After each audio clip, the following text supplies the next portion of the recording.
Hi, welcome back to our sixth installment of the Drywood live reading by Caryll Houselander, an incredible novel.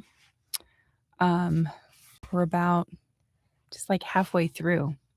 This chapter is about Solly Lee. Oh my gosh, when you get to know him, what what a character! And one thing I love about this woman is that she's so good. The author is so good at portraying the depths of suffering and difficulties within one person. So here's Solly Lee. Chapter 14. Solly Lee. How shall we sing the song of the Lord in a strange land? Psalm 136. If you also should forsake me, my little Carmel, I should then be quite altogether broken-hearted. I should die. You would not have your poor Solly to die, would you, my little girl?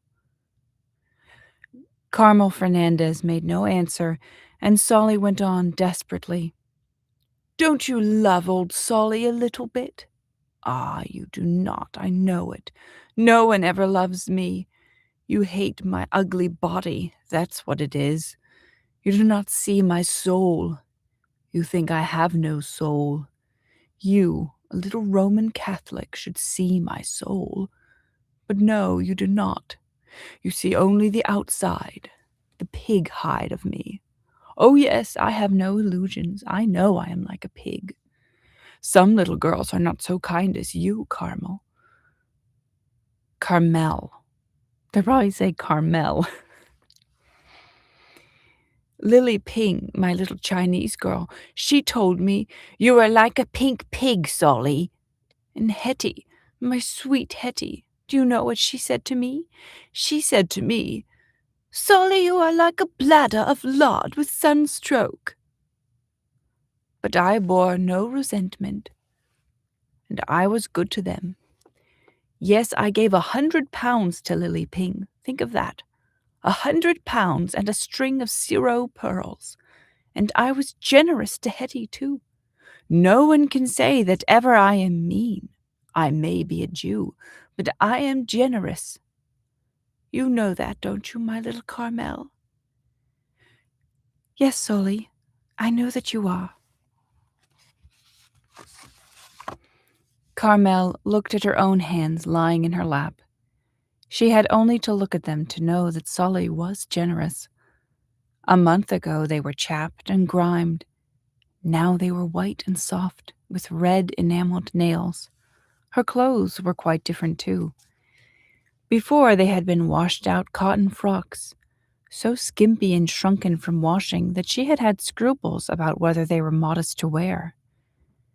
Now she had suits of fine, thick cloth, cut and made by Solly himself, and silk underwear. It would be harder, if she had to give up all this, to give up the silk underwear than anything else. The touch of it was caressing. It soothed her. It made her feel precious, that she was valued and loved. Above all, it made her feel that she was a different person. When she had just bathed in warm, scented water and put on her silk underwear, she was not Carmel Fernandez anymore. She was someone grand and glamorous, like the rich girls in the films. When she had made up her face and looked in the glass at the stranger there, it was impossible to think that this was Carmel Fernandez, who was named after Our Lady of Mount Carmel, and had once, not very long ago, had scruples about the modesty of her dresses. That was someone different, someone for whom it was not sinful to be like this with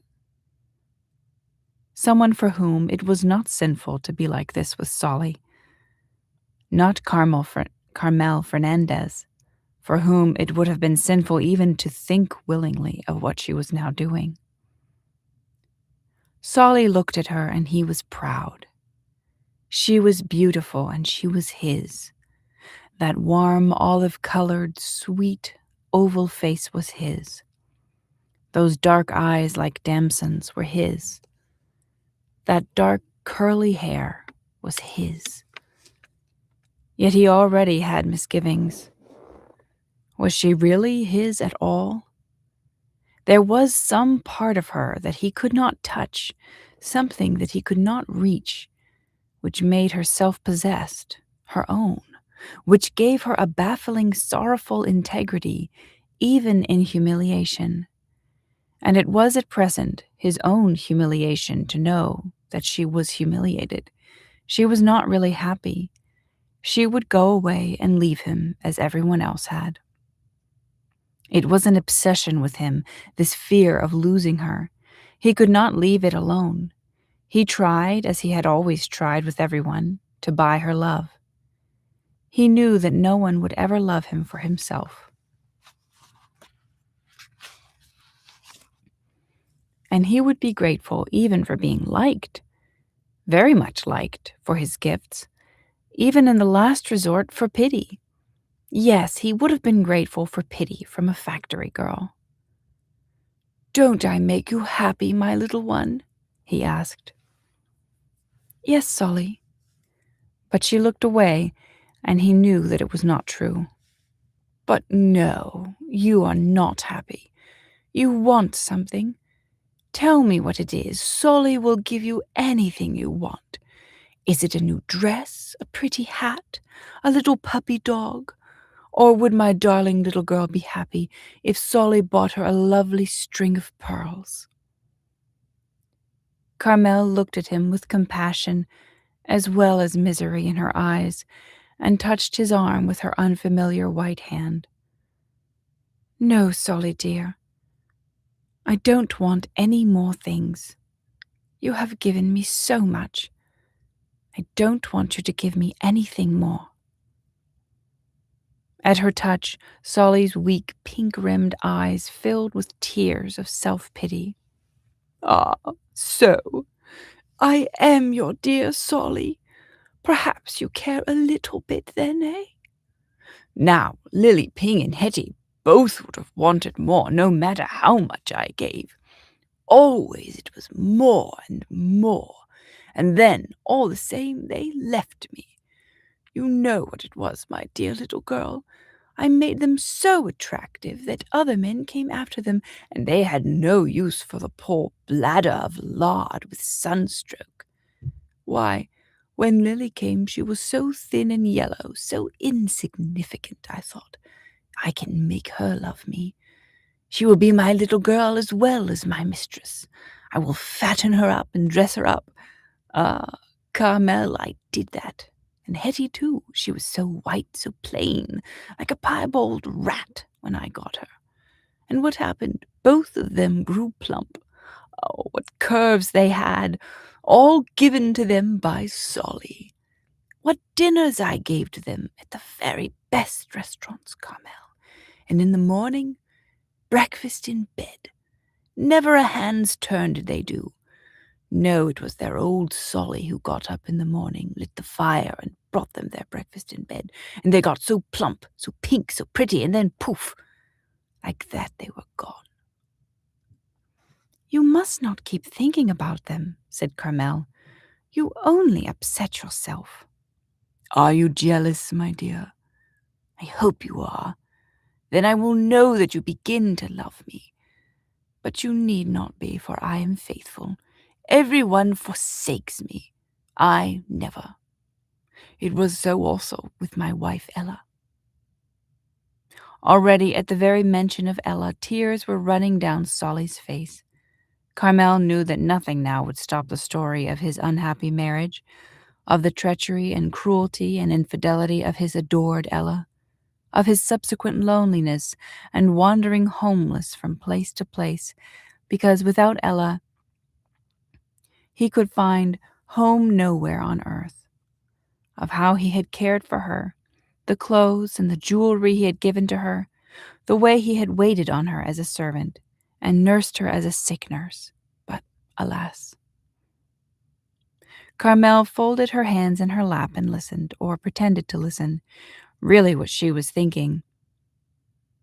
Really, she was thinking, "This is the third day of the novena for Willie Jewell. If only I could go, join in with the others. If only I could see Willie and Rose O'Shane and Martha and Father O'Grady." Solly Lee was doomed to loneliness before he was born. His doom was in the heart of Moses Levi, his grandfather. For generations, the Levi family had suffered persecution, tyranny, grinding taxation, contempt. Moses inherited the accumulated memories of generations of fear, pogroms, exile, separation, hunger. His soul wearied. The chains of the ghetto corroded his heart. He dreamt of peace, of an old age spent in the tranquility of a distant land, of his sons growing up around him in security, of his sons' sons in the twilight of his years, his seed multiplied like stars. One night, in peril of his life, he fled, with him his wife Naomi and their 3 young sons. For many months they were homeless wanderers. Ultimately, they settled in the East End of London. Solly was born in his grandfather's house in London. His earliest memory was of his grandmother's hands spread over the flame of a candle on the evening of the Sabbath, long golden hands, transparent in the light of the flame, the blood glowing like rubies round the dark filigree of bones. Solly sat very still while grandfather read the portion of the scripture allotted for the Sabbath day in Hebrew. He did not understand Hebrew, and he did not try to listen. He watched grandmother's hands, fascinated by the slightly crooked bones in the fingers and the large knuckles. He thought, "Grandmother is very old. She has very old hands." Grandmother's face was not old. When all other beauties grew dim in after years, the grave beauty of that holy face haunted Solly. The high cheekbones, the long sweet curve from brow to chin, the warm olive color, the deep-set, mournful eyes. It was grandmother who mixed a strange aromatic beauty into his daily life. She who imbued the house with a sense of mute mystery and made him aware, at least when he was a very small child, of some tremendous secret person to whom he must be beholden. She knew far less of their religion than grandfather did, but it was she who was the center of the little rites of the home, bringing sweet, sensuous things into his life, which were informed with a significance beyond his comprehension, diminishing rows of candles, which, if you looked along them with screwed-up eyes, were like a burning dagger of light, long green rustling palms, and the fragrance of citron and spices and warm melting wax. Just before the beginning of his troubles, Solly used to follow grandmother about like a little dog. He went round the house with her and to the market with her, and watching her face, he saw that her lips often moved. "Who are you talking to, grandmother?" he asked one day. "I am blessing our Lord God." And he learned that she blessed God many times a day. She blessed him when she ate the fruit that grows on trees, when she smelt fragrant wood or flowers, when she smelt fruit or spice or oil. She blessed him when storm broke, when she heard the roar of thunder and saw the flash of lightning. She blessed him when the first white bud broke on the tree. She blessed him when a wise or learned man came to the house.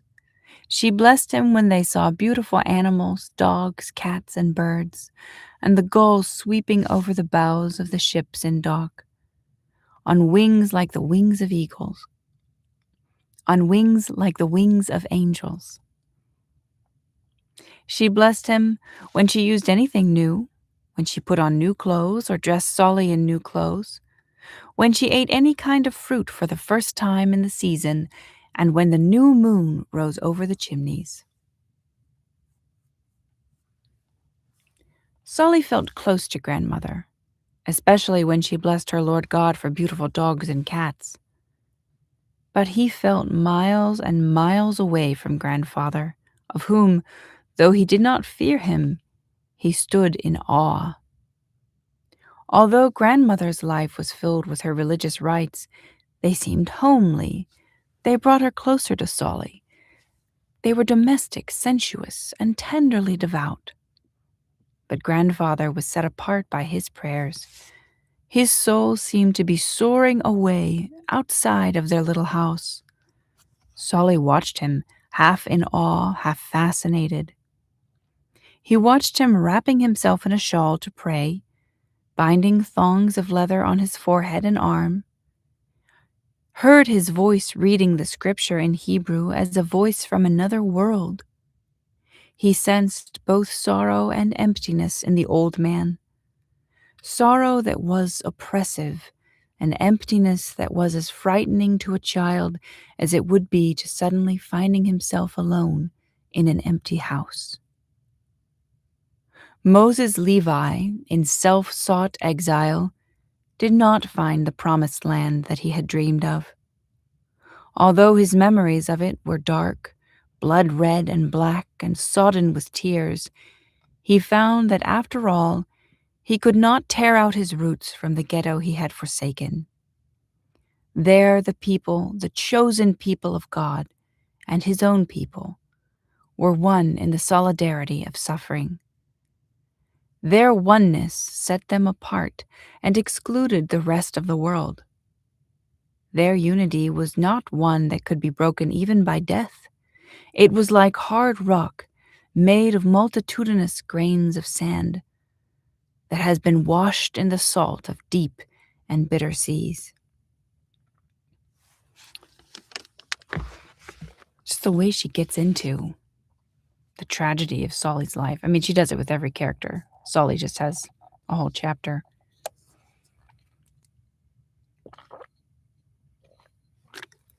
Sort of like Rose O'Shane.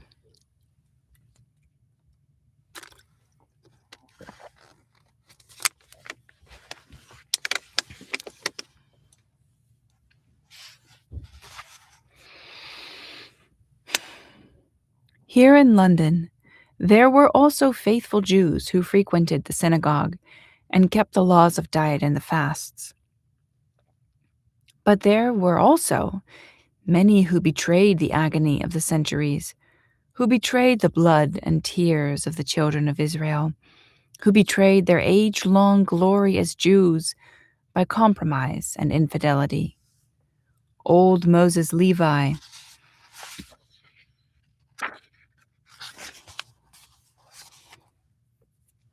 raged inwardly because they betrayed Israel and mixed their flesh with the Gentiles, not even for the rich, savory flesh pots of Egypt, but for the tasteless boiled stews, the saltless mediocrity of the Gentiles, who in their turn were faithless to their own God, faithless even to their poor crucified Jesus Christ, though they professed to believe that he was in their midst, his heart bleeding for them.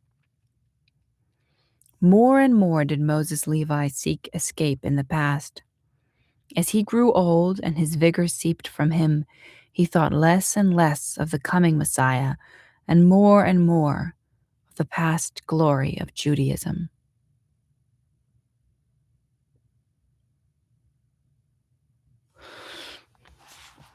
Wow, don't we all do that?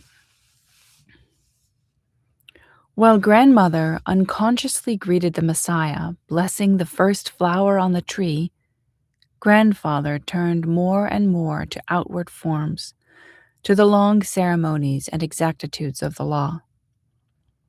The ancient liturgy had worn deep grooves into his heart, like the bed of a river worn into hard rock. Through these grooves in his heart flowed the torrent of tears and blood that is the glory of Israel. In the empty twilight vaults of his mind, the harp of David, strong and pure, hymned the one God. He was a weary, self-exiled old man who had borne the suffering accumulating in the heart of successive generations of Jews for 6,000 years, and now desired only to be rocked to sleep like a child on the heart of God. Solly used to stand spellbound, watching grandfather sitting in the doorway, as still as an old man carved out of limestone, his hands lying thin and straight along his knees. The lids of his eyes, like crumpled tissue paper, hardly veiled the fire which had not yet faded out of the eyes that burnt like two stars in unfathomable darkness. Solly's mother, Rebecca, and his father, Abraham, had far less hold on his imagination and far more hold on his body than his grandparents. Long before they left the parents' house, they were unfaithful to all that was sacred in it. Solly sensed this as a vague, persistent uneasiness in himself, though he was really taught nothing about God, whose presence was his environment.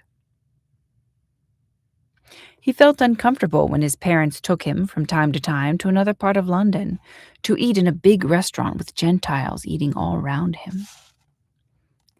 Here there was, it seemed, no law about what you ate, and a few slices of ham speedily acted as a poultice to soothe his troubled conscience, which indeed, since he was then only about 6 years old, would probably not have pricked him at all, were it not that Rebecca told him not to tell grandmother anything about it. You really feel for the poor child. At home, when the great fast was in progress, Solly's uncles and his 2 cousins, who were over 12 years old, grew white and strained. Their faces looked sharp, and the grandparents, themselves bloodless and drained, watched them with quiet, exulting pride. Solly had sometimes envied his cousin David when, at the end of the fast, grandmother had taken him into her arms and held him close to her, as if she folded the purity of Israel to her breast. Then she was not an old woman, for all the renewal of her race sang in her blood, and she greeted Messiah and the pure young David as she did in the taste of the first fruit, the fragrance of the cut wood, and the first flower on the tree in the children's park. At these moments, Solly felt unhappy, because his mother was always popping sweets into her own mouth and his during the fasting time, because he knew the significance of the furtive smiles exchanged between his parents, and because he knew that they really took no part in the poetry of grandmother's tender love of God. In a way, the child, taught only by the interplay of his own imagination and his senses, felt himself to be shamed. His attitude to his mother began to be wholly sensual. She conditioned him to expect some sweet or savory morsel to be popped into his mouth whenever they were alone. Even her kisses were sticky with boiled sweets. The young uncles gradually filled the house with treasure. Everything was beautiful, everything was valuable, everything was chosen with the taste of connoisseurs. Only there was too much of everything. The parlor smelt of beeswax and sandalwood and musk. Solly's father, Abraham Levi, had a little tailor's shop at the corner of the next street. One day, when Solly was 9 years old, his parents packed their personal belongings into 3 bundles and moved into it to live. The child was homesick. He experienced in his own way that which Moses Levi experienced as he rocked to and fro, mourning his native land. He wanted grandmother. He began to imagine going into the room and finding her alone, with her arms open to take him to her heart as she took David after the fast.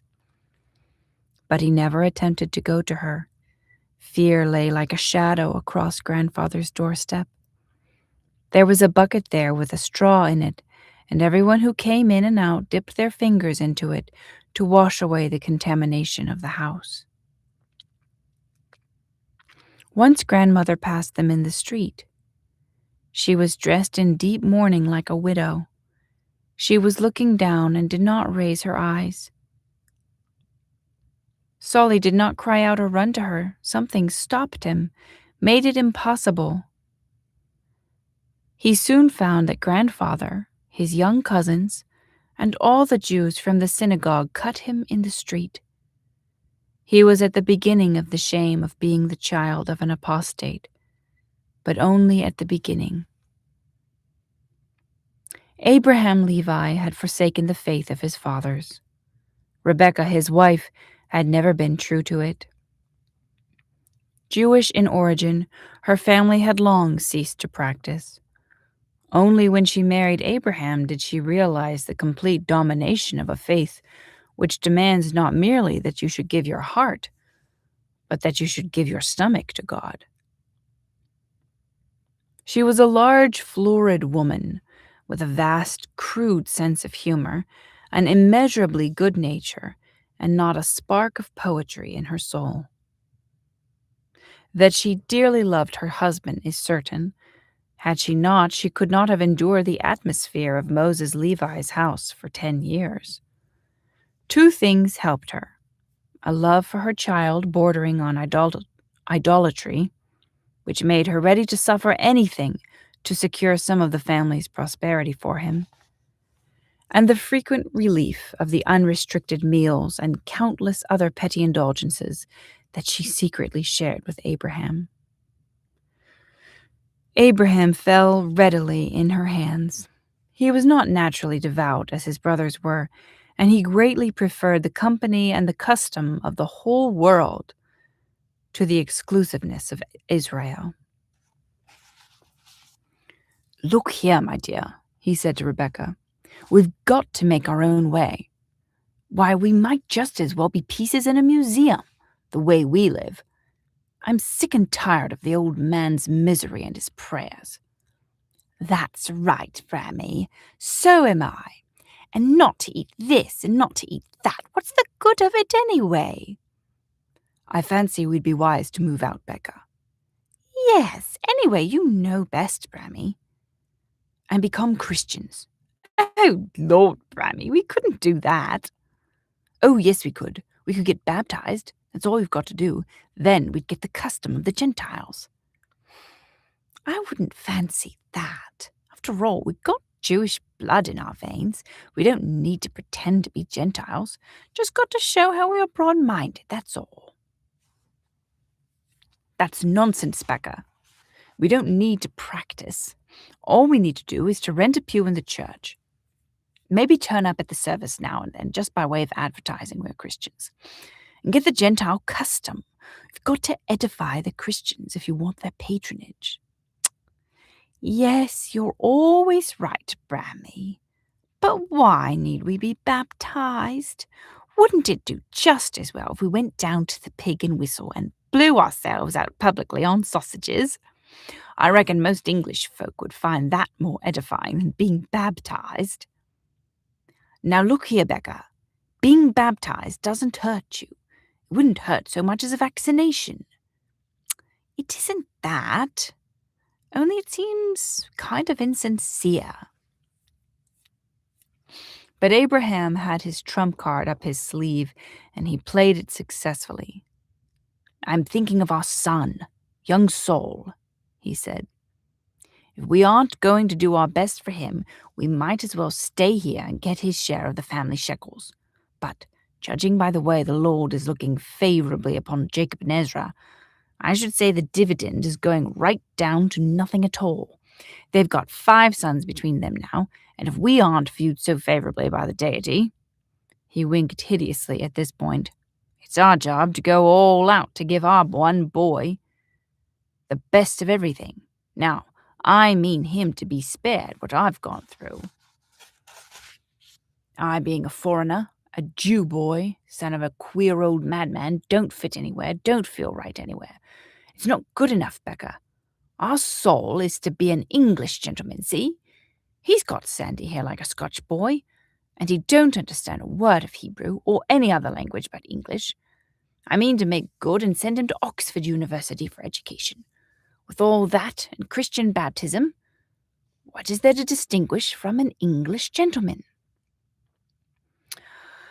Well, if it's really best for young Saul, all right. But Brammy, don't you reckon Levi don't sound much like the name of an English gentleman? It's not going to be Levi, said Abraham triumphantly. It's going to be Lee. So they moved out of old Moses' house to the shop, changed their name to Lee, and after several unsuccessful attempts to impress ministers of religion with their good faith, found an honest little Protestant parson who clung to the 39 articles of religion to which he was vowed, and in consequence had lost nearly all his congregation to the adjacent High Church parish. He, brimming over with gratitude for what he believed to be a conversion from Judaism, baptized all three. Now, said Abraham, we are all things to all men, and we shall have the custom both of the Gentiles and the Jews. What a horrible bunch of parents. Pretty sad.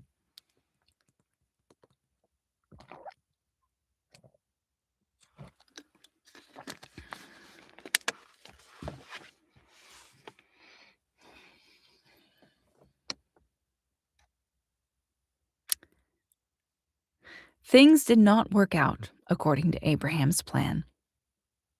He did not gain the custom of the Gentiles, and he lost that of the Jews. After his father's death, he was regarded not only as an apostate, but as his murderer. He had to sell the shop and leave the district. The grief which took possession of old Moses Levi was not simply grief. It was death. The frail body which had withstood hunger and thirst and flogging for the faith that his son had denied was broken by Abraham's treachery. Within a few weeks he died. No one ever knew what was in grandmother's heart. The two sons who were faithful, and their children, surrounded her like a bodyguard and cherished her. Excepting for the one occasion when she passed him in the street, little Solly never saw her again. In all his life, Solly was loved by one woman only, his mother. And her love found but one form of expression, to feed him. And feed him she did, even in the lean years when they were once more strangers in a new district, and Abraham, no longer a master tailor, was working as a cutter for a small wage. Rebecca wrapped her son in a blanket of suffocating mother love. Even when she had only a gas ring in a lodging house bedroom to cook on, she managed to produce rich hash, curry, and savory stews, goulash, blinny, and chowder, until Solly was shapeless in mind and body. He was not bullied at school. He was simply left alone. The school bullies said he could not kick him because his flesh was too soft. His foot would sink in and get lost in it. Solly tried to win favor by giving presents. His parents denied themselves even necessities to provide him with pocket money, and with it he tried in vain to buy the friendship of other boys. He was always alone. At 14, he was apprenticed to the tailor where his father worked, and soon after that, Abraham died. Rebecca outlived him by 7 years. 7 years of unbridled spoiling of Solly, who was fed and overfed, until his mother died in her turn from a complaint of the liver, aggravated by continually leaning over the hot stove. Solly had hardly mourned his father, but he sat all night by his mother's dead body, rocking to and fro with grief. He followed her to the grave, weeping like a child, and her burial brought home to him, as nothing had ever done before, the fact that without his mother he had no environment. He was exiled from his own flesh and blood. He was harborless, but for the harbor of her love. The bitterness of Abraham's apostasy was brought home to him by the fact that even the little piece of earth that makes a grave did not belong to them. The Jews, he knew, would not take back this poor Jewish clay to rest in its own earth. And he felt himself to be an impostor in asking for a plot of Christian soil. More so, as since Abraham died, Rebekah had not set foot in any church, and Solly never had, so that now the clergyman was asked to bury someone who was a complete stranger to him. Solly was left helpless. Rebekah had softened all his resistances. In him, the vitality which had swept the Levi family on through generations of hardship had grown soft. He could not deny himself. He was completely dependent on material comfort. But the instinct, frequent in his race, to possess the beauty that is admired, came to his aid. One day he saw a little carved ivory figure of a woman in an antique shop, and he desired her. It was not enough to look. He must hold that roundness, that smoothness, that glossy creaminess in his hand. He must feel it, stroke it, hold it, possess it. Moreover, he must buy it. Even if someone had been willing to give it to him, he would have said no. A gift could never be sufficiently his own. He would be beholden for it. That would give the donor a certain kind of ownership over himself. Long ago, his awareness of, that would give the donor a certain kind of ownership himself. Long ago, his awareness of the secret presence, whom grandmother had blessed for the gifts of beautiful things, had grown dim and faded out. Now he wanted to possess absolutely in his own right, so that no one could come into it at all, even a giver. He thought that only money could give the kind of possession he craved, as if money could separate the thing from its maker. And certainly there are some things which, by being bought or sold, are separated from God. The little ivory figure obsessed him. She haunted his sleeping dreams, growing in them to the full stature of womanhood. A warm, white womanhood that humiliated him with a morbid consciousness of his own futility. It challenged his manhood in a way that he could not have imagined, as if this woman in his dream was womankind, challenging all mankind in him, forcing him to realize his softness, his dependence on comfort, the servility of his approach to life. She humiliated him because he knew that he was capable of answering her challenge only with sensuality and sentimentality. But she was a white virgin of ivory, challenging the pure passion of love that makes the world glorious with life. Her arms were open to him in his dream, but he could not get up from his soft bed and go to her. And his cousin David came, his face drawn from the fast, burning with the fire and elation of sacrifice.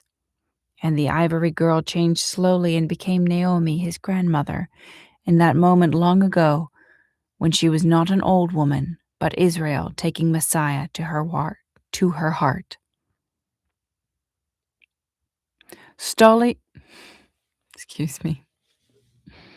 Solly stayed to work overtime day after day. He gave up his entire leisure.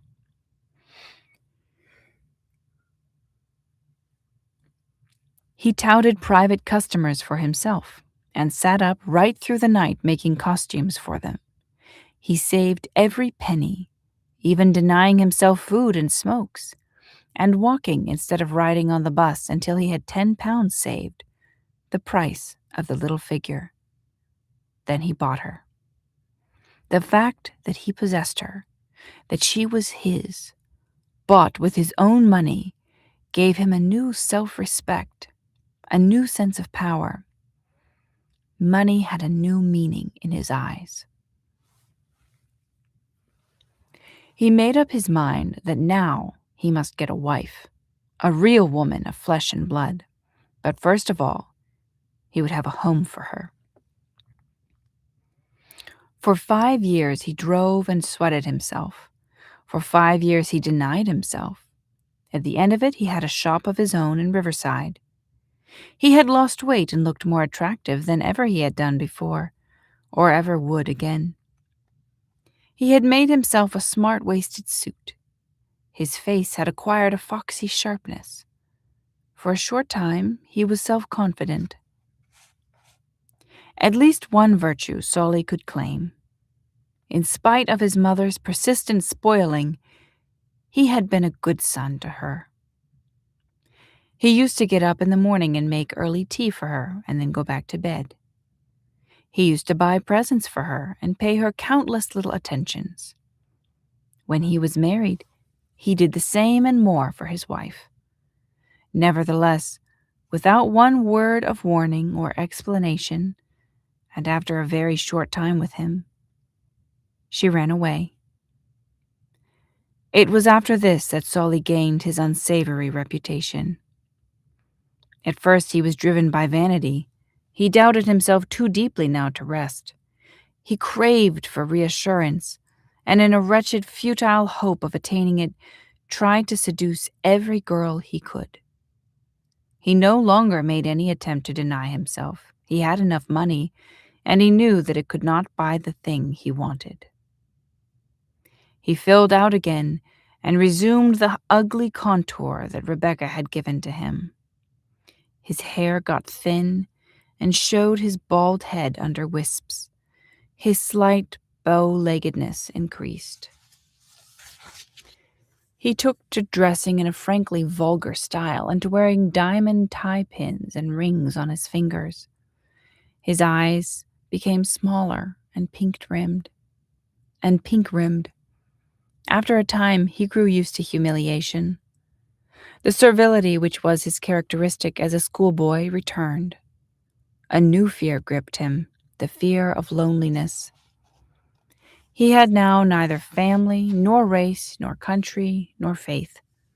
And since no woman would ever love him, loneliness became a specter that stalked and obsessed him.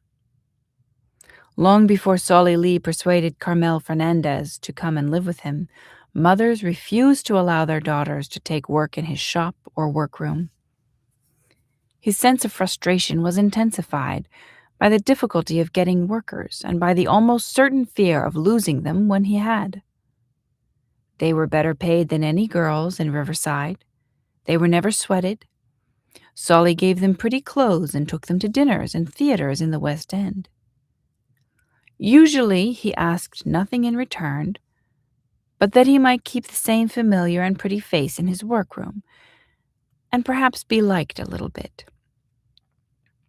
But actually the girls treated him with contempt. They themselves were treated with contempt by their friends, who refused to believe that huge boxes of chocolate creams and zero pearls are ever anything else but the wages of sin. And though very far from being angels themselves, they had nothing but scorn for sin involving so repulsive a little man as Solly Lee. The only women whose attitude to Solly was frank, sweet, and unsuspicious were the 2 nuns who called annually to collect their home for unmarried mothers.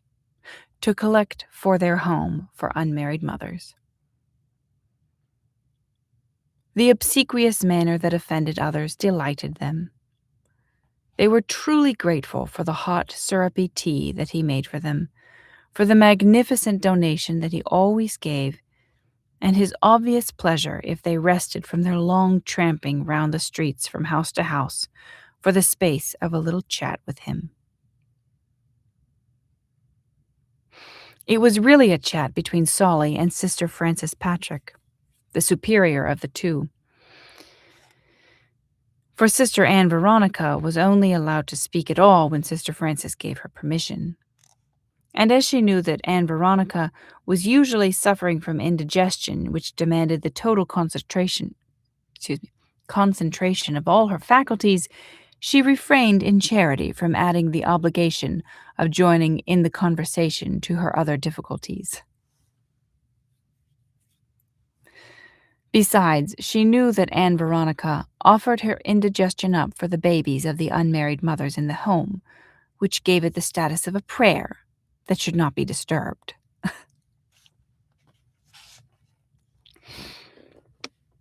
But when they were alone on their rounds again, the two nuns had nothing but praise for Solly Lee.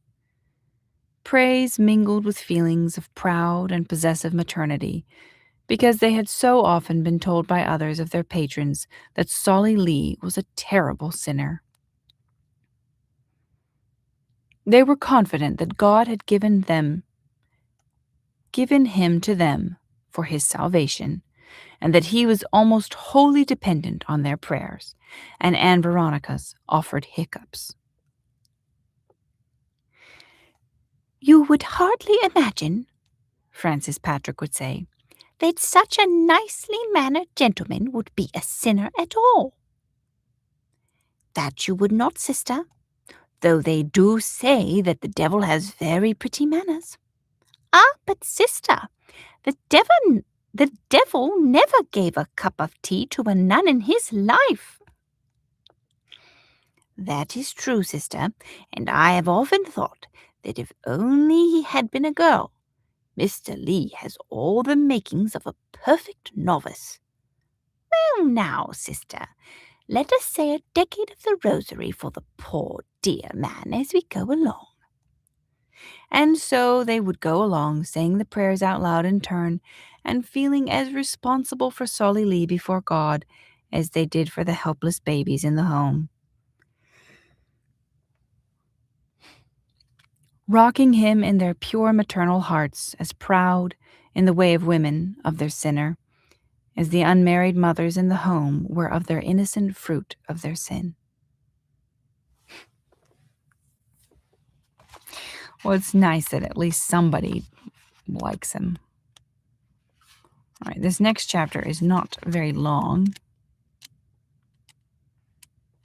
Yeah, that was a long one. So I'm going to try and read the next chapter. I've been getting over a little cough, so excuse my voice.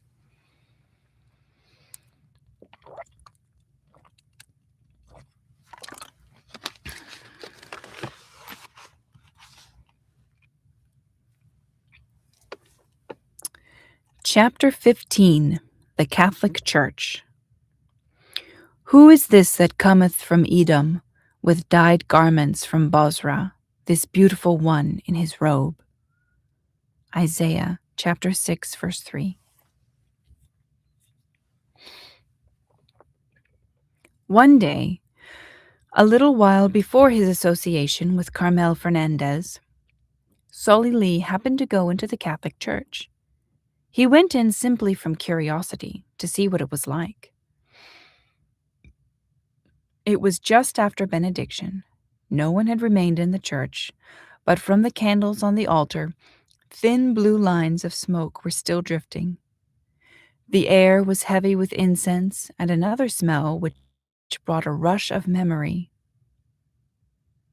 to Solly of his childhood. The smell of warm wax and of flowers in the heat of flames. On either side of the sanctuary, in the chapels of the Sacred Heart and Our Lady, in the chapels of the Sacred Heart and of Our Lady, votive lamps burnt in little thick glass tumblers encrusted with oil and dust, so that the tiny flames were blurred and magnified, and the lamp glass looked as if it were cut out of a great lump of rough topaz. Father O'Grady's church was a riot of vulgarity. It had all the worst characteristics with which ecclesiastical craftsmen, cooperating with the clergy and popular devotion, could endow it. All round the church, as Timothy Green had observed, stood plaster statues of the saints most dear to the people of Riverside, and for that matter to the people of the whole world. Saint Therese of Lisieux, with eyes of real glass and tears of real varnish on pallid cheeks, showing at one glance her predisposition to de- showing at one glance her predisposition to tuberculosis to tuberculosis. Showing at one glance her predisposition to tuberculosis and her gift of tears. Saint Joseph in yellow, because all the simple people of the earth insist that yellow is Saint Joseph's color. That's what I always thought. Saint Anthony of Padua, with a sugar mouse pink face of exquisite sweetness, laid against the rosy face of the Holy Child, sitting on his open book. Saint Aloysius Gonzaga, so faint with prudery and anemia that the lilies clasped to his breast might well have been there for his funeral. There was one redeeming feature, which had been insisted upon by old Father Malone, a life-sized painted crucifix over the high altar. At first, Solly had only a general impression. Clusters of candles in the shadows like secret patches of burning flowers.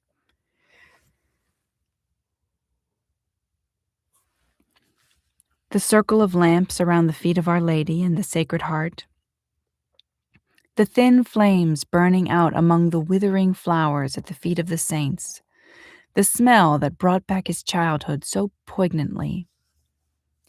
Next, he became slowly aware of Our Lady in her chapel, crowned as a queen and holding the little Christ King in her arms.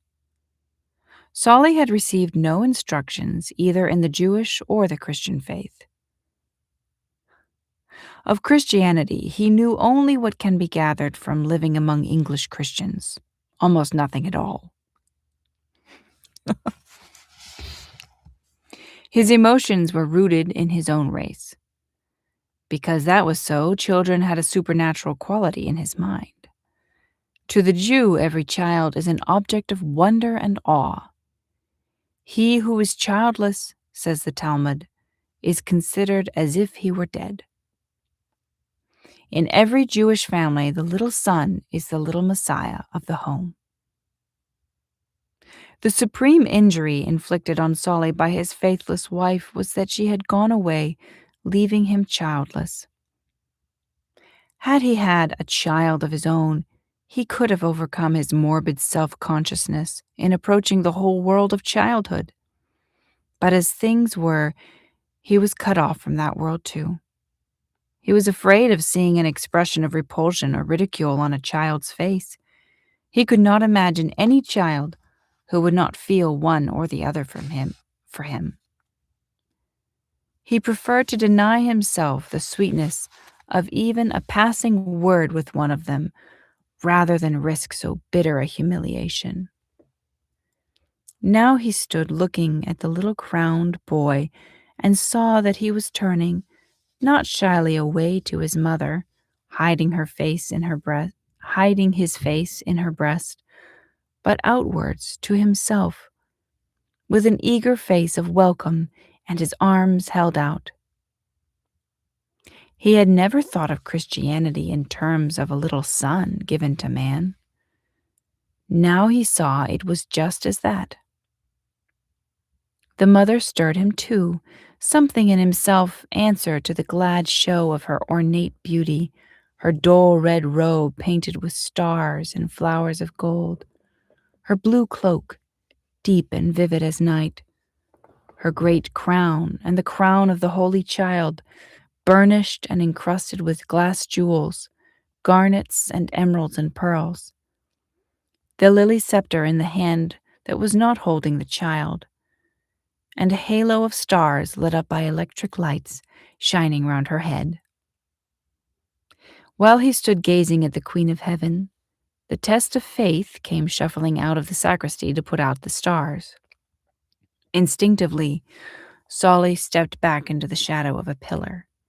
Here, too, in this church, he felt that he was trespassing. The apostate son who was everywhere a usurper, whose dead body would trespass in the earth that covered it. But he only hid himself until the peculiar-looking man who turned out the stars had gone again. Then he came out stealthily and stood in front of the sanctuary, because, for the first time since he left his grandfather's house, he had the experience, both elusive and compelling, of having found somewhere that was familiar, of having come back to something so like his first home that he could almost taste and touch and smell the forgotten beauty of it. If this place did not belong to him, in some strange way, he belonged to it. A wave of homesickness swept through him, homesickness not only for grandfather's house, but only for his own kith and kin, but for kinship itself. Not only for his own kith and kin, but for kinship itself. Solidarity with his own race. To belong to his family, yes, but by virtue of that, to belong to the family of the whole human race. Solly Lee was not used to thinking. He could not now translate the impressions that came to him into coherent thought. They did not come to him as a coordinated pattern. They did not come with the swiftness and unity of intuitive learning, flowing through him like a passage of music as intuitive knowledge does, but slowly, painfully, with long pauses, striving against deep-seated resistance, yet bringing sweetness of relief as his defenses crumbled, like difficult tears forced from the eyes of one who has forgotten how to weep.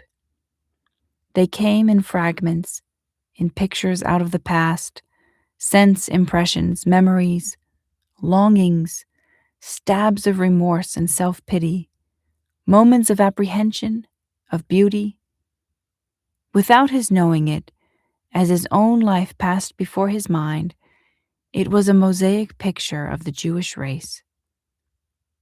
Now that the electric stars were put out, the church was nearly dark. The candles had burned down low and were guttering at the feet of the saints.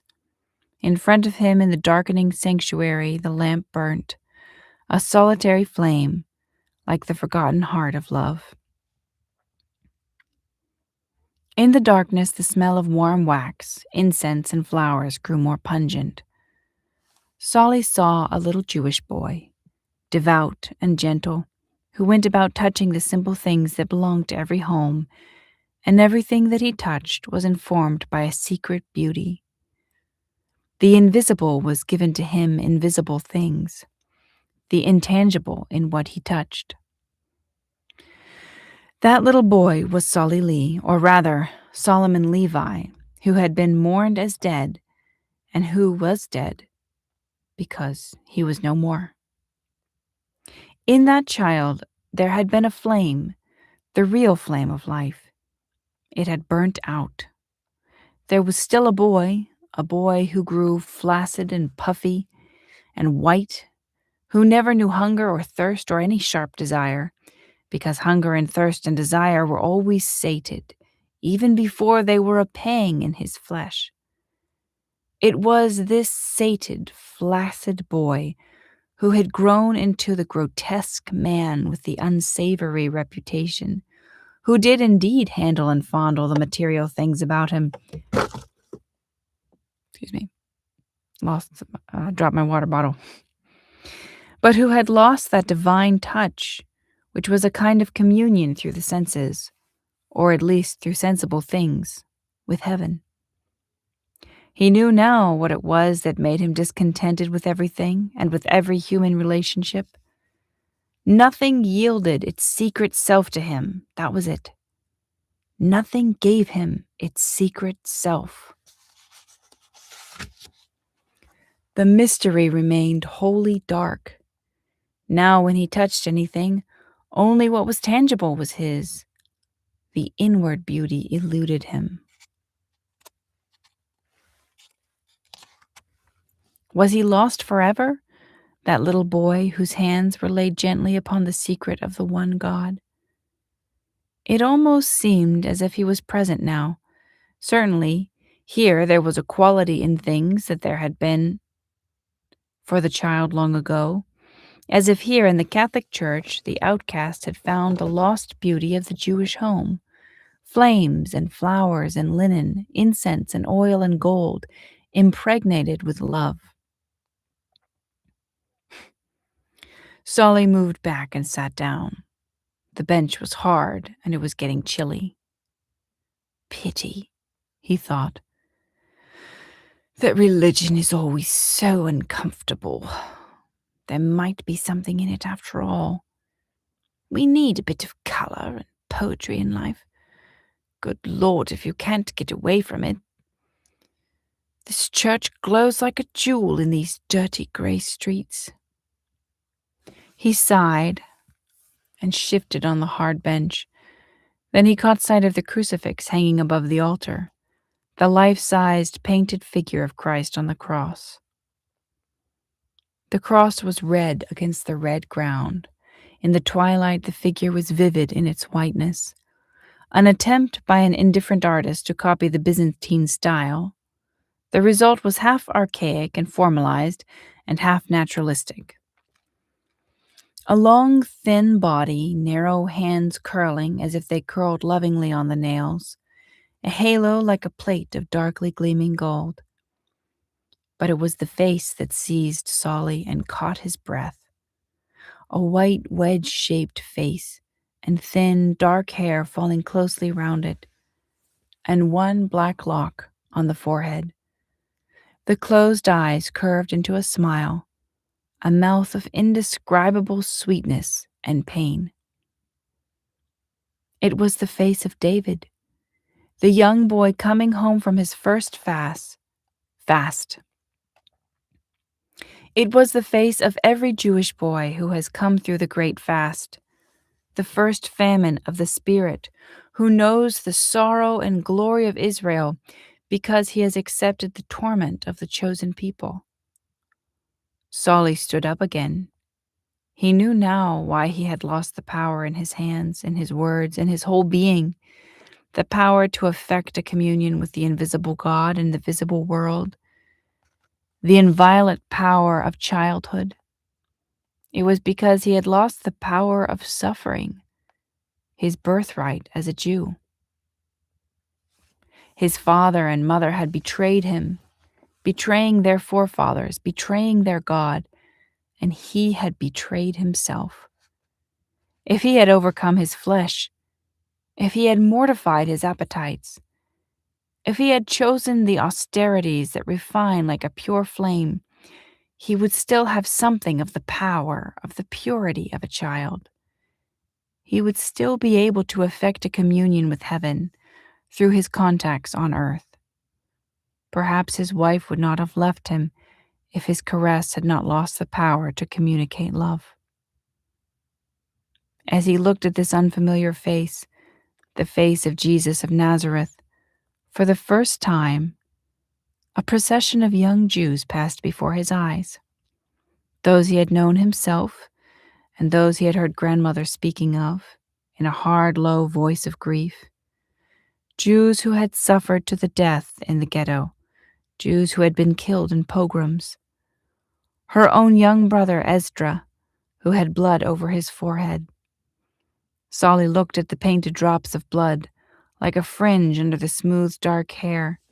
He thought of Esdra and all the Jews who had suffered to death, and then again of David and the others, of the drained white faces with the triumphant smile, seen for a moment in the glory of knowing that in their coming of age and their first fast, they had separated themselves from the faithless world that is falling away, disintegrated through a kind of soft rot at the heart, and had made themselves one with the chosen people, who, though they were separated from the world by their divine destiny, were united with one another in the solidarity of torment. For a moment only, little Solly would see those pure young faces. Then suddenly they would be hidden on grandmother's breast, as if it were insufferable that anyone should look on their naked pride and torment. But this young Jew, for he was a Jew, this face, in which all those young Jews' faces lived in death, was turned outwards to the gaze of the world forever. It was almost envy that Solly felt. Envy certainly for his cousins, if they had been faithful. But stranger than that, envy for this poor, crucified Jesus with blood painted upon his face, to whom the Christians gave lip service as God, and who seemed to Solly to be a boy who had somehow gathered to himself all the inheritance of the suffering of the Jews from the past, and all the power of suffering that the faithless Jews would fritter and squander in the present and in the future. "It's no use, though," he said. "I shall always be rotten and soft and self-indulgent. It's too late to change." He did not know that the little crowned child, who had so moved him, could come into his heart and give back the childhood that holds heaven between its hands, or that in the crucified King of the Jews there lives forever the eternal bar mitzvah of the chosen race. Even while he wished to the point of self-pity that he had kept a little asceticism, Solly found it too cold, too uncomfortable to remain any longer in church. He turned and went away, sorrowful. The story of Solly Lee was the history of thousands of his race. Thousands who, on that very night in London, all unknowingly, were betraying the unknown Messiah and betraying the God of Israel. And in their midst, symbolized by the painted figure on the hanging rood, he